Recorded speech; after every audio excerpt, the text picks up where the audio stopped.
সারা বাংলাদেশে গতকালকের ঘটনা এবং এর মাঝেও অনেকগুলো ঘটনায় আমরা দেখতে পেয়েছি সেখানে বৈষম্য বিরোধী ছাত্র আন্দোলনের ব্যানারকে ব্যবহার করে নামে বেনামে অনেক ধরনের অপকাণ্ড করার চেষ্টা করা হয়েছে এবং হচ্ছে। এই সম্পর্কে আমরা যেদিন আত্মপ্রকাশ করেছিলাম সেদিনই আমরা সতর্ক করেছিলাম যে এই ধরনের কোনো কিছু বরদাস্ত করা হবে না।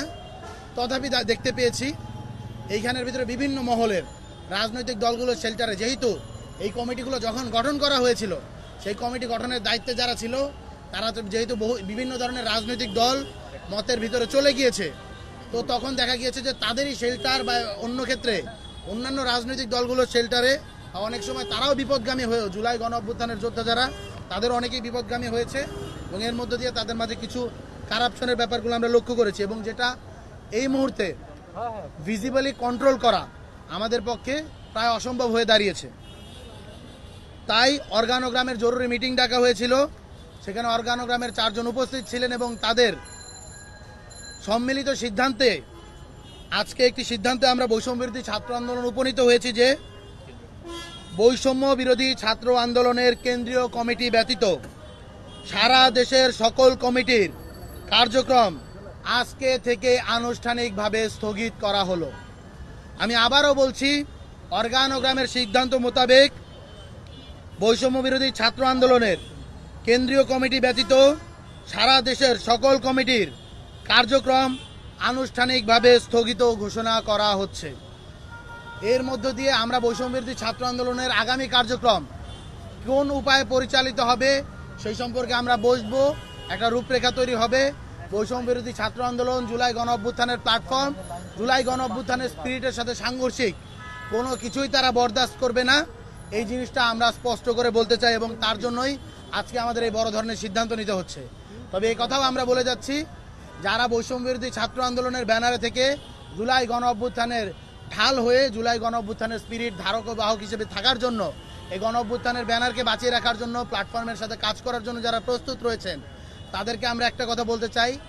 এখান থেকে কোনো প্রকার আপনি আর্থিক কোনো ধরনের সুবিধা বা কোনো ধরনের ক্ষমতার অপব্যবহারের সুবিধা পাবেন না। তথাপি যারা জুলাই স্পিরিটের সাথে লালন করে এই সংগঠনের সাথে থাকার জন্য আশা ব্যক্ত করছেন, অভিপ্রায় ব্যক্ত করছেন, আপনাদের সাথে আমরা যোগাযোগ করব। শিগগিরই আমাদের আগামীর যে সাংগঠনিক কার্যক্রম, সাংগঠনিক কাঠামো কোন উপায়ে পরিচালিত হবে সেই উপায়ে আমরা পরবর্তীতে জানিয়ে দেব এবং এই নিয়ে আমরা আমাদের নতুন যে কার্যক্রমগুলো সেটা হলো গিয়ে অ্যাজ আর্লি অ্যাজ পসিবল পরিচালনা করব। এবং আরও একটা জিনিস আমরা ক্লিয়ার করতে চাই,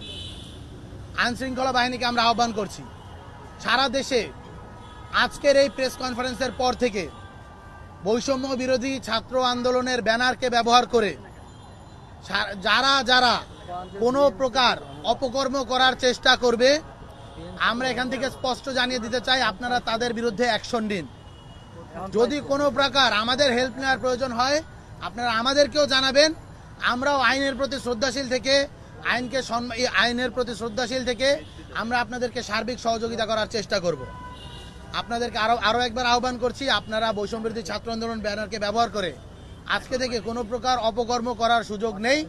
যারা যারা এই ধরনের অপকর্ম করার চেষ্টা করবে আপনারা তাদের বিরুদ্ধে আইনানুগ ব্যবস্থা নেবেন এবং বৈষম্য বিরোধী ছাত্র আন্দোলনের কেন্দ্রীয় কমিটি ব্যতীত এই মুহূর্তে কোনো লিগ্যাল বডি বৈষম্য বিরোধী ছাত্র আন্দোলনের সাথে ফাংশন করতেছে না। এর পরবর্তী সিদ্ধান্ত না আসা পর্যন্ত আমাদের এই সিদ্ধান্ত বলবৎ থাকবে। দেখুন, সব থেকে বড় যেই জিনিসটা হলো গিয়ে, মানুষ কি করে বা রাজনৈতিক দল বা কোনো প্ল্যাটফর্ম যখন কারো বিরুদ্ধে অভিযোগ আসে তারা সেই জিনিসটাকে ঘোরায়, তাদেরকে হলো গিয়া উদর পিণ্ডি বুদর ঘাড়ে দেওয়ার চেষ্টা করে, অনেকে অন্যের কাঁধে বন্দুক রেখে খেলার চেষ্টা করে। আমরা দায় স্বীকার করেছি এবং দায় স্বীকার করে সারা বাংলাদেশের সমস্ত যেই এক্সিস্টিং সাংগঠনিক কার্যক্রম রয়েছে আমরা সেটা স্থগিত করে দিয়েছি। এর থেকে বড় কার্যক্রম মুভমেন্ট বাংলাদেশের ইতিহাসে কোনো প্ল্যাটফর্ম বা সংগঠন করেছে কিনা আমরা জানি না। এত বড় একটা প্ল্যাটফর্ম যাদের সারা বাংলাদেশে ঘোষিত সাংগঠনিক নেতাকর্মীর সংখ্যা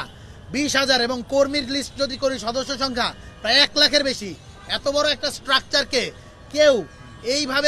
এইভাবে তাদের যে অপকর্মের দায় কোনো একটা স্বীকার করে প্রাথমিকভাবে তাদের কার্যক্রমকে স্থগিত করে দিয়েছে কিনা বাংলাদেশের ইতিহাসে এটি নজিরবিহীন। সো এত বড় একটা ঘটনা ঘটানোর পরেও আমরা আমাদের জায়গা থেকে